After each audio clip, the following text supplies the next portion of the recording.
ఈరోజు అనకాపల్లిలో కొత్త అమావాస్య అంటే ఉగాది ముందు రోజు అమావాస్య రోజున నూకాలమ్మ జాతర ఈ ఉత్తరాంధ్ర ఎలవెలుపుగా ఎంతో ప్రసిద్ధి చెందినటువంటి పండగ.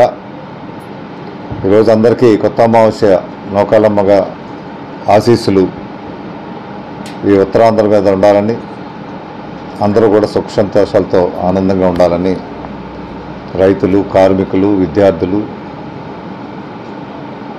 ఉద్యోగస్తులు, వ్యాపారులు, స్త్రీలు, పిల్లలు అందరూ కూడా ఆయురారోగ్య ఐశ్వర్యాలతో ఉండాలని, ఆ నూకాలమ్మ ఆశీస్సులు అందరికీ ఉండాలని కోరుకుంటున్నాం మీ ద్వారా.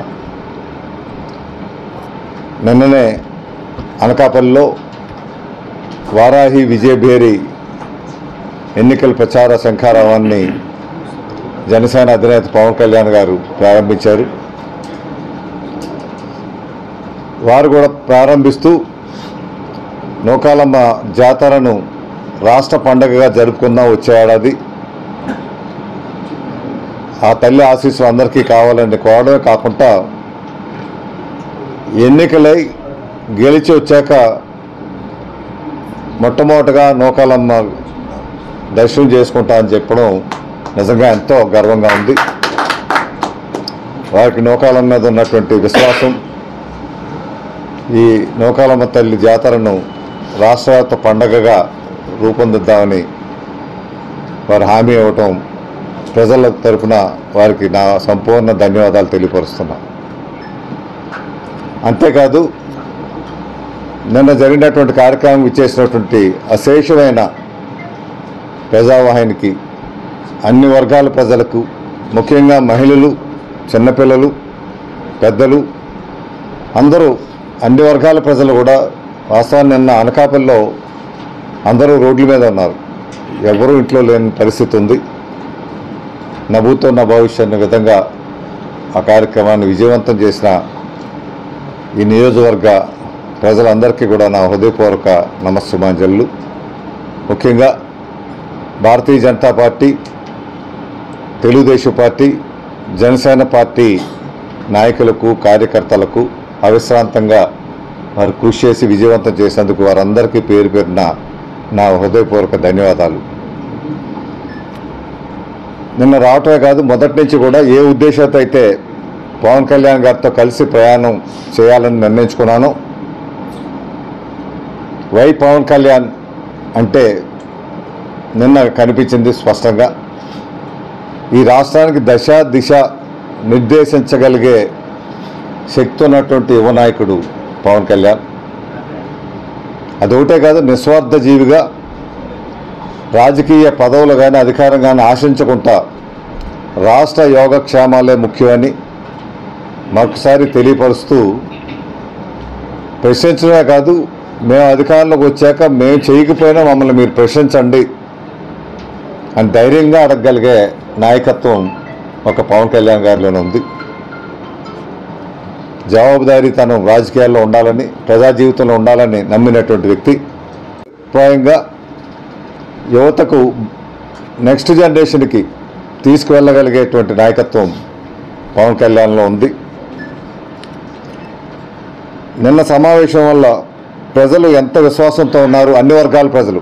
చాలామంది అపోహ ఏంటంటే ఒక్క యువతే ఉన్నారు పవన్ కళ్యాణ్తో అని చాలామంది ఉన్నారు. కానీ నిన్న సమావేశం చూశాక యువత ఒకటే కాదు, మహిళలు, పెద్దవాళ్ళు, వార్ధక్యం వచ్చిన వాళ్ళు, యువకులు, మధ్య వయసు వాళ్ళు అందరూ, అన్ని వర్గాల ప్రజలు నిన్న వచ్చి విజయవంతం చేశారు.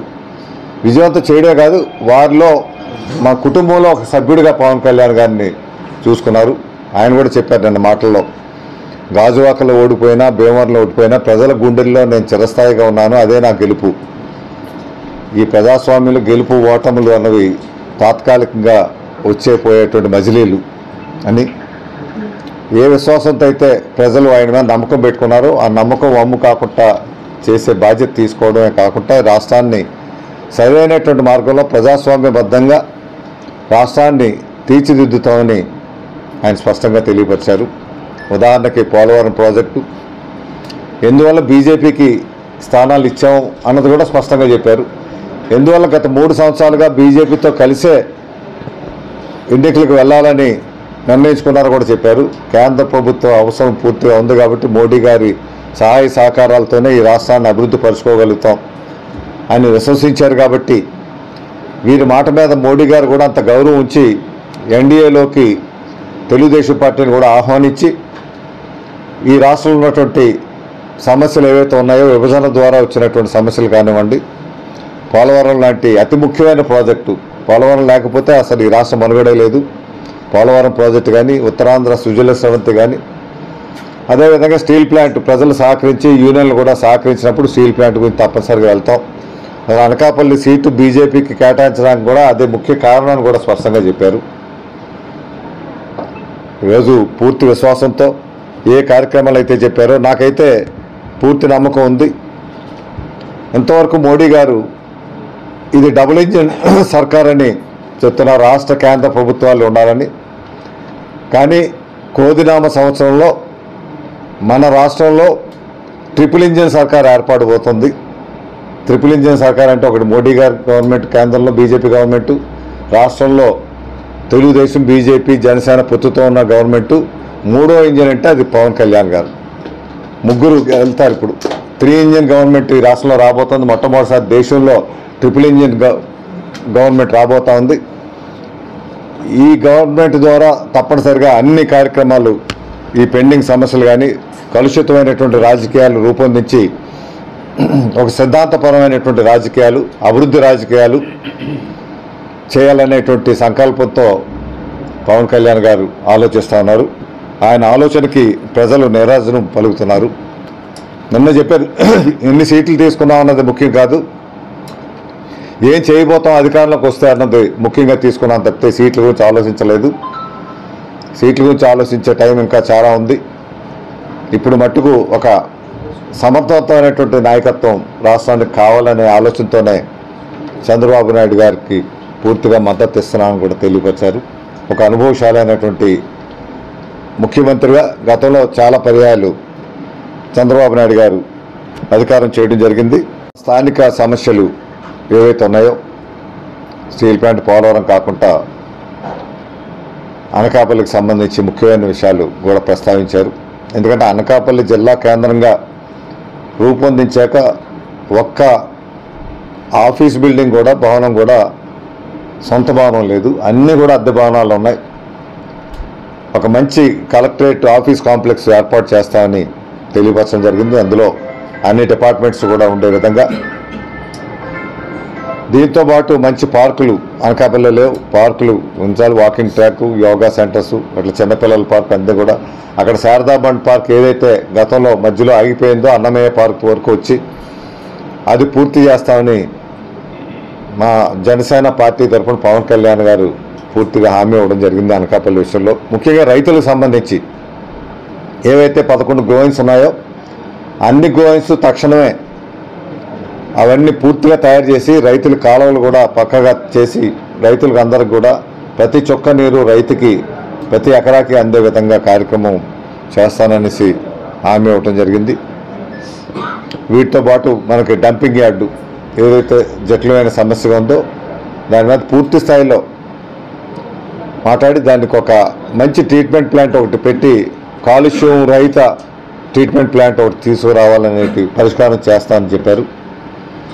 రైతులకు సంబంధించి ఇంకొక ముఖ్యమైన విషయం, ఆనాడు వివి రమణ గారు ఏవైతే కోఆపరేటివ్ షుగర్ ఫ్యాక్టరీని తీసుకొచ్చి ఇక్కడ స్థాపించారో అది నిర్వీర్యం అయిపోయి మూతపడ్డదో గత 5 సంవత్సరాలుగా, అటువంటి ఫ్యాక్టరీల స్థానంలో ఇది ఒకటే కదా, ఇది ఏటుకొప్పాక, తాండవ, భీమసింగ్, అటు శ్రీకాకుళంలో ఒకటి, నామదాల వలస, వీటి స్థానంలో ఒక ఇథనాల్ ఫ్యాక్టరీ పెట్టాలని హెచ్పిసిఎల్, ఐఓసి, ఇండియన్ ఆయిల్ ఏవైతే ఉన్నాయో వాటితో అనుసంధానమై 20% బ్లెండింగ్ కెపాసిటీ ఉంది కాబట్టి వాటితో కలిపి పెట్టాలని నిన్న ప్రకటించారు. ఇంకో ముఖ్య విషయం ఏంటంటే ఆర్ఈసిఎస్ గతంలో ఎంతో వైభవం ఉండి ఆనాడు పెద్దలు పివి రమణ గారు, స్వర్గీయ పివి రమణ గారు టైంలో తీసుకొచ్చినటువంటి ఆర్ఈసిఎస్ పూర్తిగా నిర్వీర్యం చేసి పూర్తిగా కొలగొట్టబడి అది ఏపీఈపీడీసీఎల్లో కలిపేయడం జరిగింది. మళ్ళీ దాన్ని డీమెర్జ్ చేసి మళ్ళీ పూర్వ వైభవం తీసుకొచ్చి మళ్ళీ కోఆపరేటివ్ సొసైటీగానే కొనసాగించాలని ఆయన హామీ ఇవ్వటం జరిగింది. ఇది రైతులకు చాలా ఉపయోగపడే విషయం, రైతులందరూ కూడా కోరుకుంటున్నారు. అదేవిధంగా ఉద్యోగ అవకాశాలు రావడానికి అనుకూలంగా ఉండే విధంగా ఏవైతే పారిశ్రామిక వాడలు ఏర్పాటు చేసే ప్రక్రియకి భూములు తీసుకున్నారో ఇట్లా రాజుపాలెం కానీ శంకరం కానీ కోడూరులో వీటన్నిటిలో కూడా పరిశ్రమలు వచ్చే విధంగా వారు కృషి చేయడమే కాకుండా విద్యార్థులకి యువతకు ఉపాధి అవకాశాలు కల్పించాలని నైపుణ్య శిక్షణా కేంద్రాలు ఏర్పాటు చేయాలని చెప్పడం జరిగింది. ఇవన్నీ ఇంకా అలా చాలా ఉన్నాయి. ఇంచుమించుగా అనకాపల్లిలో ఉన్నటువంటి స్థానికంగా ఉన్నటువంటి తెలియని విషయాలు కూడా నిన్న ప్రస్తావించారు. అంటే పూర్తి అవగాహనతో చేసినటువంటి ప్రక్రియగా ఏదో నోటి మాట కాకుండా తూచా తప్పకుండా ఇవి చేసి తీరుతామనేసి చెప్పినందుకు వారికి అనకాపల్లి ప్రజల తరపున, అనకాపల్లి నియోజకవర్గ ప్రజల తరపున హృదయపూర్వక అభినందనలు తెలియపరుస్తూ, ప్రజలు అందరూ కూడా నేను కోరేది ఏవైతే కార్యక్రమాలు చెప్పామో అవి తూచా తప్పకుండా రేపు అధికారంలోకి వచ్చాక పవన్ కళ్యాణ్ గారు, చంద్రబాబు నాయుడు గారు, అదేవిధంగా బీజేపీ పార్టీ, ఈ 3 పార్టీల్లో ఆధ్వర్యంలో ఈ అభివృద్ధి కార్యక్రమాలు అన్నీ కూడా చేస్తాం, తలపెడతాం, పూర్తి చేస్తాం. అదేవిధంగా మెగాలయ ఒకటి ఉంది ఇక్కడ సినిమా, ఇది చాలా కాలం పెండింగ్ ఉంటే అవి గత ప్రభుత్వంలో ఉన్నప్పుడు మా ప్రభుత్వ హయాంలో 2008లో అనుకుంటాను అది మెగా లేఅవుట్ అని ఇక్కడ 60 ఎకరాలు, ఆ పక్కనేమో రాజీవ్ గృహకాల పార్టీస్ పెట్టాం. అవి రెండు అప్పటి నుంచి ఇప్పటి వరకు కూడా పూర్తి కాకుండా అట్టగా ఉన్నాయి. ఈ 15-20 సంవత్సరాలు రైతులు చాలా ఇబ్బంది పడుతున్నారు. రాజధాని రైతులు ఏ రకంగా ఇబ్బంది పడుతున్నారు, ఎక్కడ అదే రైతులు ఇబ్బంది పడుతున్నారు. మా ప్రభుత్వం వచ్చిన వెంటనే అది మెగా లేఅవుట్ తక్షణమే పూర్తి చేసేటువంటి కార్యక్రమం చేయడం జరుగుతుంది. అదేవిధంగా టీటీడీ కళ్యాణ మండపం కానీ, ఇక కోర్టు భవనాలు, ముఖ్యంగా కోర్టు భవనాల సముదాయం ఒకటి ఏర్పాటు చేయాలని, ఒక మంచి జిల్లా లైబ్రరీ చేయాలని, అన్నిటికంటే ముఖ్యమైనది సామాజిక వర్గాలకు సంబంధించి ఏవైతే సామాజిక భవనాలు కావాలో గతంలో మీకు తెలుగుదేశం పార్టీ అధికారులు ఉన్నప్పుడు గోవింద సత్యనారాయణ గారు కాపు సామాజిక భవనానికి 1 ఎకరా 70 సెంట్లు స్థలం కేటాయించి 50 లక్షలు కేటాయిస్తే అది వైసీపీ ప్రభుత్వం వచ్చాక అవి రద్దు చేసి అందులో వైసీపీ పార్టీ కార్యాలయాన్ని నిర్మించుకున్నారు. ఎంత దురదృష్టం చూడండి. ఒక సామాజిక వర్గానికి కేటాయించినటువంటి భవనాన్ని, ఆ నిధుల్ని పక్కకు పెట్టి కొన్ని ఏదో ప్రభుత్వ కార్యాలయం, ఏ హాస్పిటల్లో లేదంటే ఏదో చేస్తుంటే వేరే, అవి కూడా ఏం చేయలేదు. అందువల్ల జిల్లా హెడ్ క్వార్టర్స్ కాబట్టి జిల్లా హెడ్ క్వార్టర్స్లో కాపు సామాజిక భవనాన్ని గతంలో చెప్పాం ₹1 కోటి నిర్మించే కార్యక్రమం చేస్తామని. అది ఒకటే కాకుండా మీకు ఎస్సీలకి, అదే అంబేద్కర్ గారి పేరుతో, బాబు జగజీవన్ రామ్ పేరుతో మనకి సామాజిక భవనాలు నిర్మించాలని అనుకున్నాం జిల్లా హెడ్ క్వార్టర్స్లో. వాటితో పాటు ఇతర సామాజిక వర్గాలు, యాదవ సామాజిక వర్గం ఉంది, ఆర్యవైశ్య ఉంది, విశ్వబ్రాహ్మణులు ఉన్నారు. వీటందరికీ కూడా జిల్లా హెడ్ క్వార్టర్స్లో సామాజిక భవనాలు ఏర్పాటు చేయాలనే ఆలోచనతో ఇతర వివిధ వర్గాలు ఉన్నాయి. ఇంకా అవి కొన్ని ప్రస్తావించలేదు కానీ అవి కూడా పెట్టి ఒకే దగ్గర కాంప్లెక్స్లో అవి కూడా ఆ సామాజిక భవనం డ్రాఫ్ట్ ప్రజల ముందు పెట్టి, ప్రజలు అన్ని వర్గాల ప్రజల్ని, అందులో ఇంటలెక్చువల్స్ కానీ, ఉద్యోగస్తులు కానీ, వ్యాపారులు కానీ, కార్మికులు కానీ, రైతులు, కర్షకులు, మహిళలు, విద్యార్థులు, వీళ్ళందరినీ పెట్టుకొని వాళ్ళందరి తాలూకా ఆలోచనలు కూడా తీసుకొని పీపుల్స్ మేనిఫెస్టోగా తీసుకురావాలనేటువంటి ఆలోచన అయితే ఒకటి ఉంది. త్వరలోనే ఒక వారం రోజుల్లోనే అది రూపకల్పన చేసి ఒక రౌండ్ టేబుల్ పెట్టి మిమ్మల్ని కూడా తెలుస్తాం. అందులో మీరు కూడా భాగస్వాములు కావాలి. ఎందుకంటే చాలా సమస్యలు మీ నోటీస్ కూడా వస్తాయి. మీకు తెలిసిన సమస్యలు కూడా అందుపెట్టి ఏవైతే ఆచరణ సాధ్యం అవుతాయో అటువంటి ఆచరణ సాధ్యమైనటువంటి పీపుల్స్ మేనిఫెస్టో ఒకటి తయారు చేసుకుందాం అనేసి తెలియపరుస్తూ, ఈరోజు మరొకసారి నిన్న జరిగినటువంటి ఆ బహిరంగ సమావేశం, ర్యాలీ విజయవంతం చేసినటువంటి ప్రజలందరికీ కూడా నా హృదయపూర్వక అభినందనలు. అనకాపల్లి జిల్లాకి గతంలో ఉన్నటువంటి ఎన్టీఆర్ హాస్పిటల్ ఉంది. దాన్ని 100 పడకల నుంచి 250 పడకలు అయితే విస్తరణ చేశారు. కానీ దాన్ని సరిపడగా అన్ని స్పెషాలిటీస్ లేవు ఇక్కడ, వాటికి సరిపడా ల్యాబొరేటరీస్ లేవు. ఇవన్నీ కూడా కల్పించి జిల్లా ఆసుపత్రిగా, మల్టీ స్పెషాలిటీ హాస్పిటల్గా అది రూపొందించి బెడ్ స్ట్రెంత్ కూడా పెంచి ఒక జిల్లా రెఫరల్ హాస్పిటల్ కేజీహెచ్ ఎలా అయితే ఉందో ఆ స్థాయిలో అనకాపల్లి కూడా ఈ హాస్పిటల్ స్థాయిని పెంచాలనేటువంటి ఆలోచనతో ఉన్నామని పవన్ కళ్యాణ్ గారు కూడా నిన్న హామీ ఇవ్వడం జరిగింది. దీంతోపాటు ఎన్టీఆర్ మార్కెట్ యార్డ్ ఏదైతే ఉందో, బెల్లం మార్కెట్ దేశవ్యాప్తంగా ప్రసిద్ధి చెంది దేశంలోనే 2వ అతిపెద్ద మార్కెట్గా ప్రసిద్ధి చెందిన మార్కెట్ పూర్వ వైభవాన్ని కోల్పోయింది. దానికి కారణాలు పరిశీలించి అది ఏ రకంగా మళ్ళీ ఆ మార్కెట్ని పూర్వవైభవం తీసుకొచ్చే కార్యక్రమం ఏ రకంగా చేయగలుగుతాం అన్నది కూడా వర్తకులతోనూ కార్మికులతోనూ చర్చించి తగు నిర్ణయం తీసుకొని అది రివైవ్ అవ్వడానికి కావాల్సిన ఏర్పాట్లు కూడా చేస్తామని కూడా తెలియపరిచారు. వాటికి సంబంధించి అనకాపల్లి బెల్లాన్ని వెళ్ళి అక్కడ వెంకటేశ్వర స్వామి నైవేద్యాన్ని కానీ అక్కడ ప్రసాద కార్యక్రమాలకి ఉపయోగించేవారు.